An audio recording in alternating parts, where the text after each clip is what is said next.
Hey FBell. So as I mentioned on Planbook and in my instructions on Google Classroom, um, you guys are at a disadvantage because on the last Friday, before school closed, FBell didn't meet, and then as we were following the Bell schedule, we started digital learning on a day 5, and FBell doesn't meet then either. So in an effort to get you guys caught up with what you would have done in class on Monday, I'm kind of going to walk you through the Google Slides as we would have worked through it in class. So you'll notice on the first slide that William Blake appears, and there's this chart that on the left-hand side asks for the poems that he wrote and that we studied, and then the romantic characteristics that he's interested in. I would have used this as an anticipatory set to have you guys kind of review what we had read the previous class. So let's talk briefly about the poems that he is responsible for, or I should say that you all are responsible for remembering that he wrote. So we read 4 poems by William Blake, okay? The first was Little Boy Lost, and then we read Little Boy Found before reading from The Lamb and the Tiger.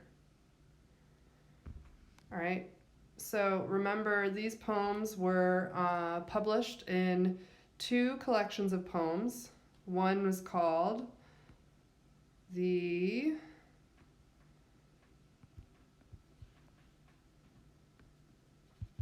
I erase my board.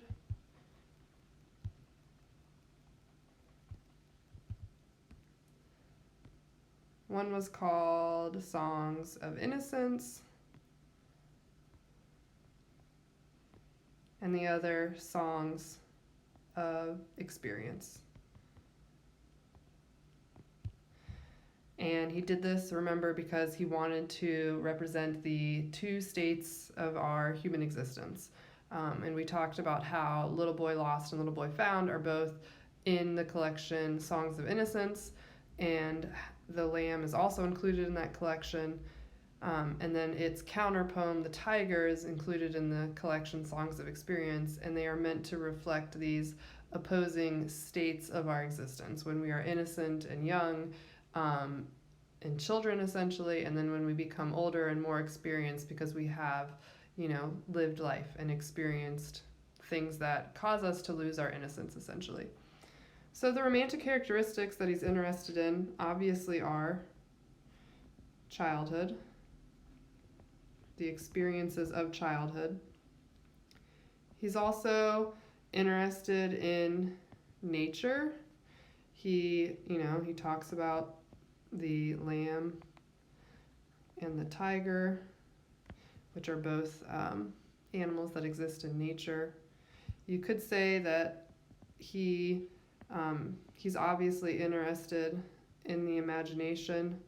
Remember, he was considered a visionary poet because he saw visions that he attributed to his relationship with the divine, essentially. So even this kind of relates to an interest in the supernatural, right? And in Little Boy Lost and Little Boy Found, we have the appearance of God, right, who shows the little boy back to his mother. So the next slide would have really just gotten you to think about this new romantic characteristic that our next poet, William Wordsworth, is really interested in his poetry. All of his poetry reflects an interest in nature, all right? And so I asked the class, and perhaps this is something that you all are thinking about right now in the the current state of our world, right? Like where are we able to find peace and tranquility when we are filled with the everyday stresses and strains of life? The prompt says that sometimes people visit a specific place, maybe a church or temple, while others may seek out the comfort of a grandparent's home. And then obviously Wordsworth is going to argue for a return to nature. And this is actually going to be, I'm kind of talking ahead now, this is going to be related to the homework assignment that I'm going to ask you guys to do while we are, digital learning. I think it's really important that you guys get outside. It's beautiful outside today, all right? It's Thursday when I'm recording this video, but it's like 70 and sunny. And I know that we're supposed to limit our contact with people, but you can certainly go outside. And I'm going to ask you to journal about your experiences just after spending 5 to 10 minutes outside, for homework each night that our class meets. So, like the prompt says, we would have shared places where we found peace with each other, right? And then I would have moved into introducing you to William Wordsworth, all right? So he grew up in a very natural setting. He grew up in this place called Lake District, all right, which is in the western part of England. And as its name suggests, it is an area that surrounds a lake.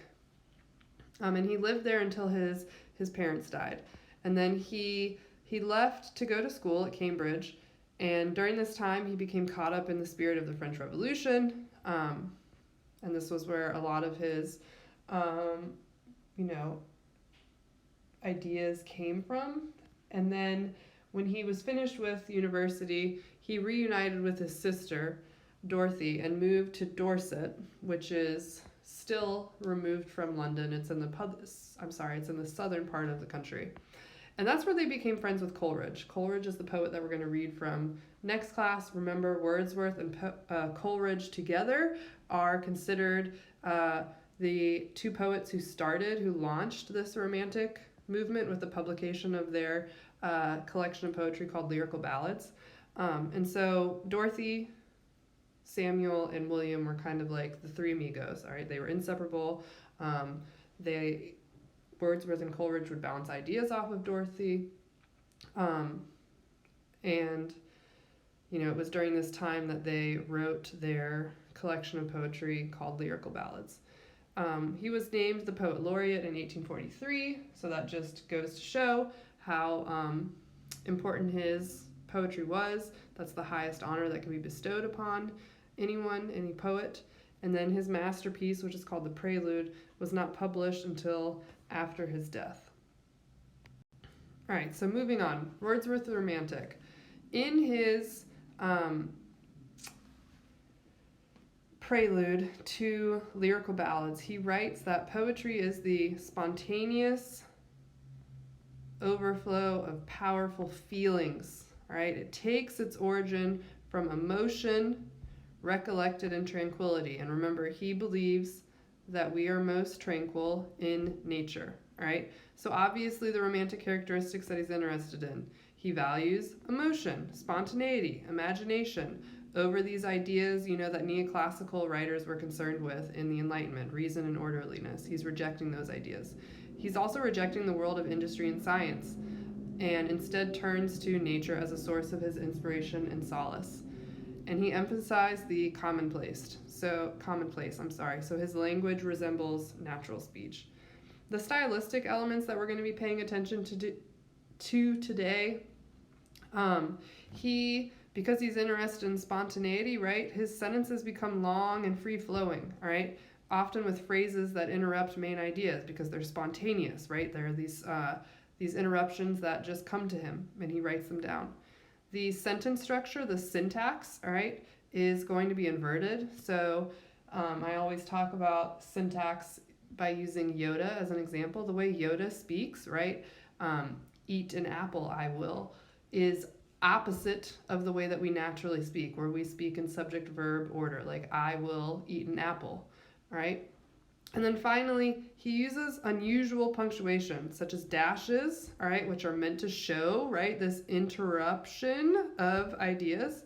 Also with this exclamation mark, which is the, as you know, the punctuation mark that expresses the most emotion, okay?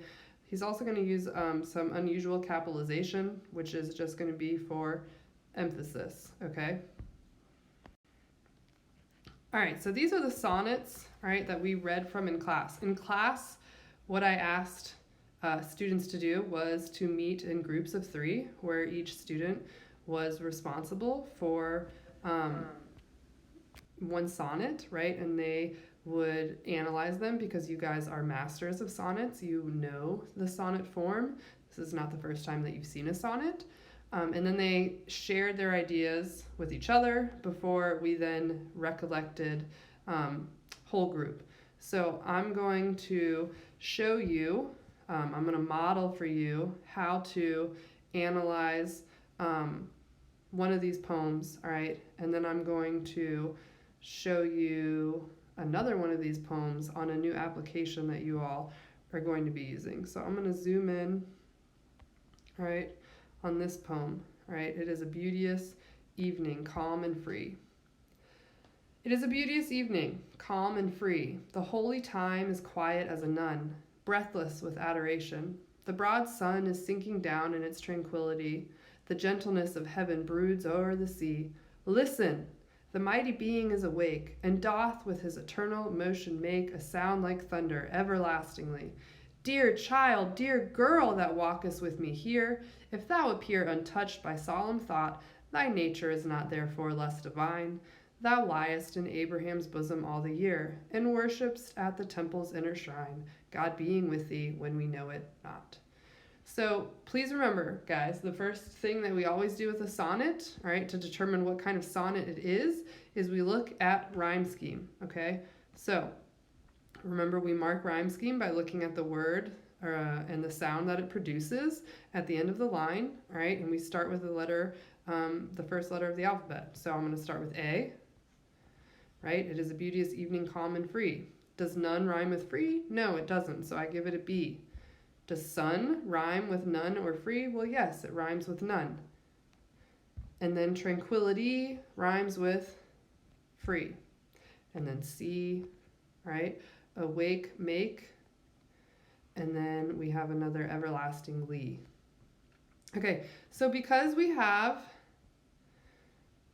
the first 4 lines rhyming in this pattern, ABBA, okay, I know immediately that this poem is Petrarchan, and you too should remember that it is Petrarchan. Petrarch is the only sonneteer who wrote in this order, all right? So that means that I know that his poem is broken into 8 lines, right? And that's called an octave. And then 6 lines, which is called the sestet. This is the turn, what we call the volta, okay? I know that Wordsworth does this weird thing. These 2 lines should technically still be B, but Wordsworth is kind of manipulating the form, because guess what? He can do that. He's that cool. All right, so let's talk about it. It's obviously a beautiful night. He tells us that. Here's that inverted order, right? It is a beauteous evening, calm and free. Typically, we would add those adjectives, right, before our noun, evening. But here, Wordsworth is essentially inverting the order, and he does that because by adding them to the end of the line, he's adding emphasis to them, right? Then, as the poem continues, we have all of this religious imagery, right? Holy time. We have this beautiful simile, quiet as a nun, right? The gentleness of heaven broods over the sea. Listen, the mighty being is awake. That mighty being obviously is, you guessed it, God, all right? And doth with his eternal motion make, right? And he then continues. We have an allusion to Abraham, all right? We talk about worshiping at the temple's inner shrine, God being there, all right? So we have all of this religious imagery. And it seems that he is suggesting that when we are out in nature, all right, we are closest to God, okay? So it's a beautiful night. The sun is setting, okay? He hears things, all right? The sounds that, anything is making. The birds, the rustling of wind, right? And tree leaves. And all of this, he says, means that God is present, right? And so when we get to this sestet, the last 6 lines where the turn is, we recognize, all right, that this speaker is with a girl, with a child, okay? And we have this emphatic expression, right? Dear child, dear girl, right? That walks with me here.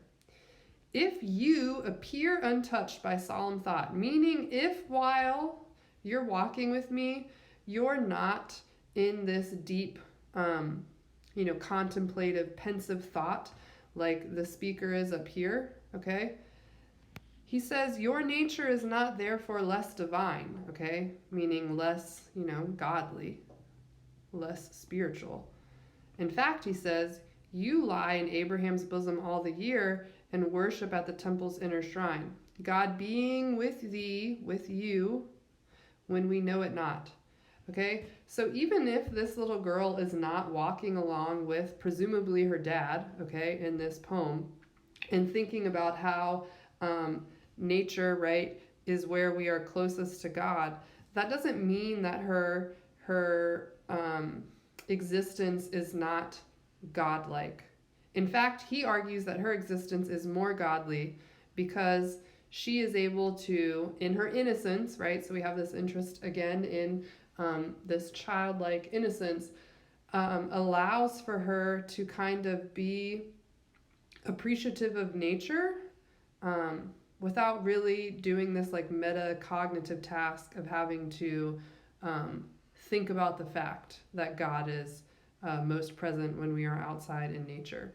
Because instead, she just knows that because in her childlike state, she's, awestruck and almost even more curious, right, about all the things that nature has to provide. So I'm going to show you now another poem, all right? So the next poem is called Composed Upon Westminster Bridge. And you might think that for a poet who is interested in returning to nature, why would he be composing a poem on Westminster Bridge? Because Westminster Bridge, as we know, is in London. So what's a dude, right, who wants to leave behind industrialized cities composing a poem on Westminster Bridge? So let's find out. He writes, earth has not anything to show more fair. Dull would he be of soul who could pass by a sight so touching in its majesty. This city now doth like a garment wear the beauty of the morning. Silent, bare, ships, towers, domes, theaters, and temples lie, open unto the fields and to the sky. All bright and glittering in the smokeless air, never did sun more beautifully steep in his first splendor, valley, rock, or hill. Ne'er sigh I, never felt a calm so deep. The river glideth at his own sweet will. Dear God, the very houses seem asleep, and all that mighty heart is lying still. So if you're noting your rhyme scheme, it again follows the Petrarchan form. Remember, by, this was likely pronounced majesty because people talked differently than we do now. And if you keep going down the lines, you'll notice that this time Wordsworth does maintain the ABBA rhyme scheme of the Petrarchan sonnet. So we've got another Petrarchan sonnet. All right, so the thing that I love about this poem is its introduction. He tells us while he's sitting upon Westminster Bridge that earth has not anything to show more fair. And remember, fair is just another way to describe something's beauty. Okay, so he starts with this hyperbolic statement, this exaggeration, that there is not a more beautiful scene than the one that he's looking at right now. In fact, he continues by saying, dull would he be of soul who could pass by. I highlighted dull and soul because in the next couple of um, digital class periods, we're going to be talking about some sound devices. And dol and sol use both assonance and consonants. So assonance is the repetition of a vowel sound that's not at the beginning of words. So this ol sound within dol and sol. And then also we have consonants, which is the repetition of a consonant sound, and here it appears at the end of the word with ol and sol and ol and sol. So he says that if somebody passed by this scene right in front of him and could not appreciate its majesty, then they would be dull of soul, okay? So he thinks that the scene that he sees before him is majestic. In fact, he capitalizes, there's that weird capitalization that we talked about, city. So he's heightening, right, this city's importance by making it a proper noun to reflect its majesty. Then he continues and he uses this simile, right? Like a garment wears the beauty of morning. So now we are different from that first poem in the morning, okay? And so the things that he's noticing about what makes the city of London so beautiful in the morning is that it's silent, it's bare, okay? It is smokeless. You know, none of the factories have started operating yet. He says, never did sun more beautifully steep in his first splendor. So this is talking about a sunrise instead of a sunset, like in our previous poem. Here's his exclamation, right? Dear God, the very houses seem asleep. That's how still it is in the morning. And all that mighty heart, the mighty heart being London, right? So he's personifying here again, just like he did up here when he talked about the city wearing something. He's telling us that London is like a beating heart, because cities operate, right, like almost like a microcosm, or you could even say like a country would be the body, right, and then London would be its heart, like where, you know, the blood is pumping, right, and then it filters out, right, through industrialization's growth, essentially, into the surrounding areas. So the next poem that I want to show you is going to be that middle poem. All right, so this poem right here, The World is Too Much with Us. All right, and we're going to talk about its relationship to these two other sonnets. I'm going to show you this poem on a site, though, called Actively Learn, and that is where you are going to be doing some work over the next couple of days with some of the poems in order to, you guessed it, actively learn. So let's go look at that poem, The World is Too Much with Us. Okay, guys, so the last poem or the last sonnet of Wordsworth that we're going to look at today is called The World is Too Much with Us. And I wanted to show you a site called Actively Learn that you are similarly going to use the way that you've been using Common Lit. So thinking ahead, your next lesson is on a poem by Samuel Taylor Coleridge called The Rime of the Ancient Mariner, and it does not exist on Common Lit, but it does exist on this site, Actively Learn, and I have recorded a video on how you will log in to Actively Learn, okay, but right now I'm just going to work through this poem with you on this site, right, and kind of talk to you about some of the features of the site. So here's The World is Too Much with Us. I'm going to read it. The world is too much with us, late and soon, getting and spending, we lay waste our powers. Little we see in nature that is ours. We have given our hearts away, a sordid boon. This sea that bears her bosom to the moon, the winds that will be howling at all hours, and are upgathered now like sleeping flowers. For this, for everything, we are out of tune. It moves us not. Great God, I'd rather be a pagan suckled and a creed outworn. So might I, standing on this pleasant lea, have glimpses that would make me less forlorn, have sight of Proteus rising from the sea, or hear old Triton blow his wreathed horn. So you'll notice as you're reading that there are some highlighted texts, and in the right hand side, the right margin, there are notes here, okay, from me, Mrs. Lassiter. Okay, so right now, most of these notes, if you click on it, are giving you key terms. All right, for sordid boon, I tell you that it's a good thing gained in a shameful way. Creed outworn is outdated beliefs. And then down here, I highlight old Triton, and it's a different color for meaning and evidence. And I'm giving you the allusions essentially, all right, so that you understand what Wordsworth is making reference to here. And I even add a little image. So you as a student have abilities while you're reading through the poem to highlight, right, your own, I'm going to highlight the first 4 lines. And now you can highlight and take notes. So you can select a category. I'm going to actually select text structure. What do you think I'm getting ready to talk about? Probably the rhyme scheme. Is, you guessed it, ABBA, another Petrarchan sonnet.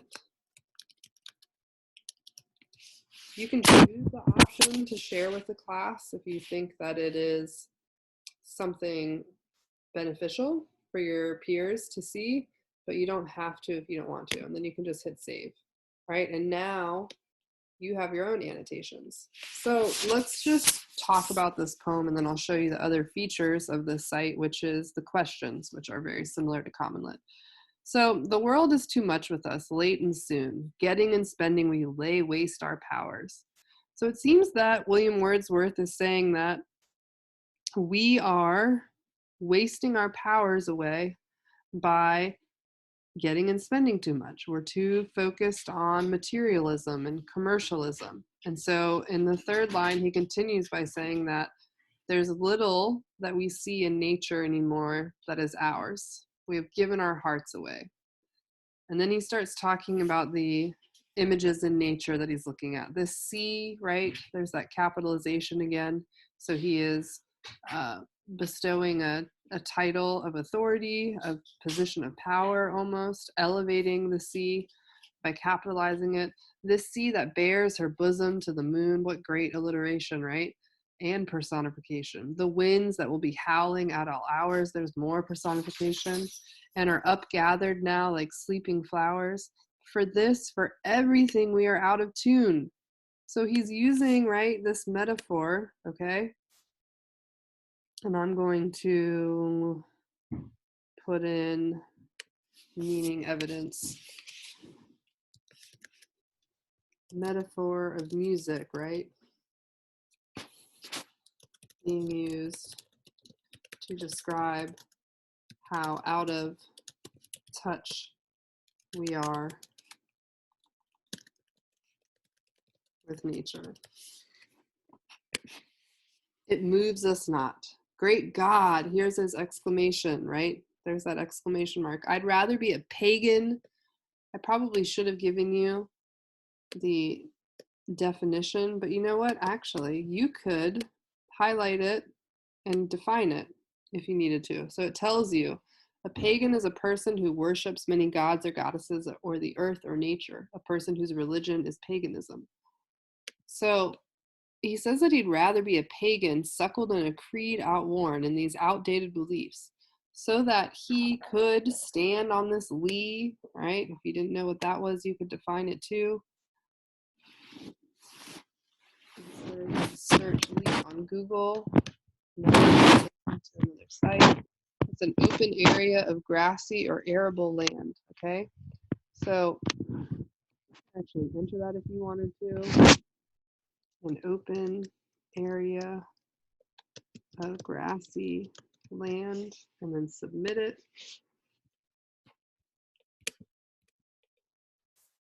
What it looks like. It wants you to Oh, that's a bummer. Never mind. I guess it doesn't work the way that I wanted it to.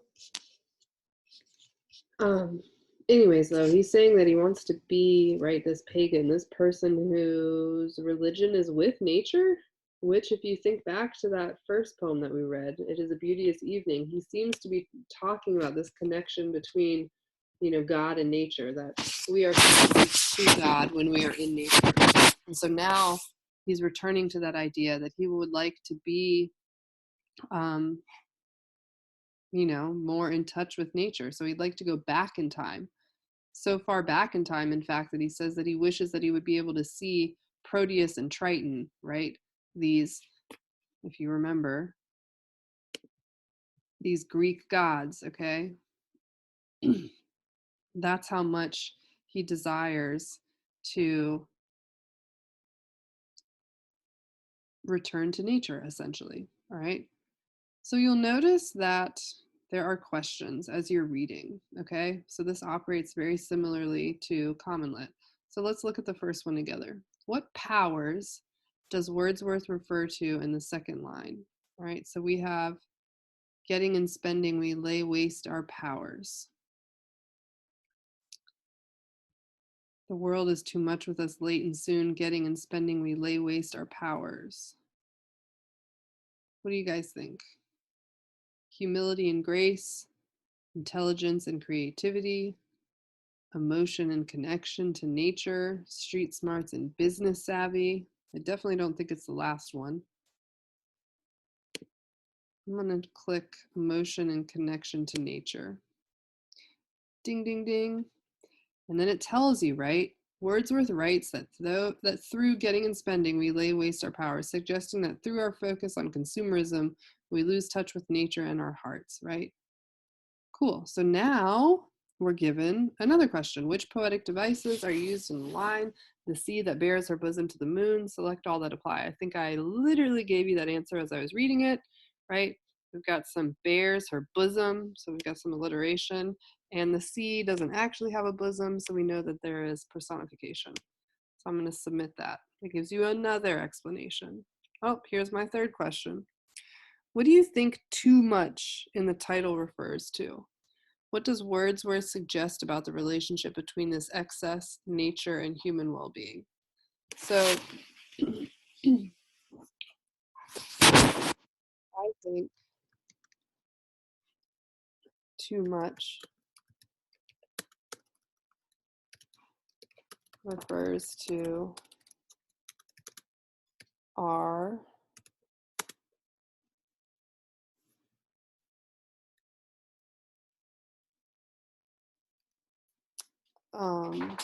how do I want to say this? To our like overworldliness, right?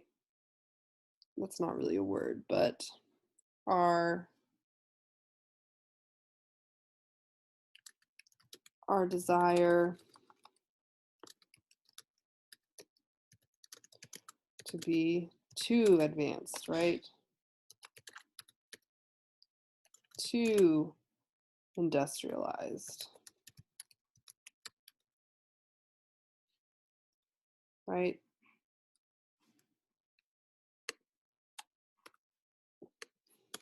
And because of this, we lose sight of what's really important, which is our connection to nature. It's probably not the best response, all right, but I'm going to submit it. So you can undo your answer if you need to, but then these are obviously the answers that I get to grade, just like I do on Common Lit, where I can provide feedback, essentially. So the last thing I want to say before I finish up talking about these sonnets, and I really appreciate you guys hanging out with me while you listen to me lecture at you. I know that it's been a pretty lengthy video, but I couldn't think of a better substitute essentially for getting you moved ahead than doing this. And I hope you found it helpful. And please comment, shoot me a line in the email, comment on the Google Slides. Let me know what you thought. Was it awful? Was it great? We don't know how long we're going to be here, guys. So, any feedback, positive or negative, would be really appreciated. But anyways, so he, in each of these three sonnets, which remember is like, that's an old poetic form, okay? We read about sonnets, we studied them in our Renaissance movement, which is, you know, it's a couple hundred years previous to this. And Petrarch, which is the sonnet that he chooses to model his own after, was writing, even before Shakespeare and Spenser were. So it's interesting to think about, like, why choose the Petrarchan sonnet, right, as the poetic form to model his own after? Why not choose an English sonneteer like Shakespeare and Spenser? And I think it really is, emphasizing his point that we should return, just like he wrote at the end of this poem, I wish I could be like a pagan. I wish I could go back to the time when people's religion was worshiping nature, right? Worshiping these Greek gods. So it makes sense then that he would choose the original, like, oldest sonnet form, the sonnet of Petrarch, in order to deliver his idea that not only do we need to, return to nature, but we need to return to a simpler time when nature was more valued than Wordsworth seems to think it is now. So I hope that helped you guys understand the sonnets. There's one more poem that you're responsible for doing on your own. It is called I Wandered Lonely as a Cloud, and it's been shared with you through Commonlit. It is not a sonnet. It is very accessible, though. And that's what you're going to do for homework. And then essentially you will have been caught up on our Wordsworth our Wordsworth lesson, essentially. So thanks for hanging with me. I'll catch you later.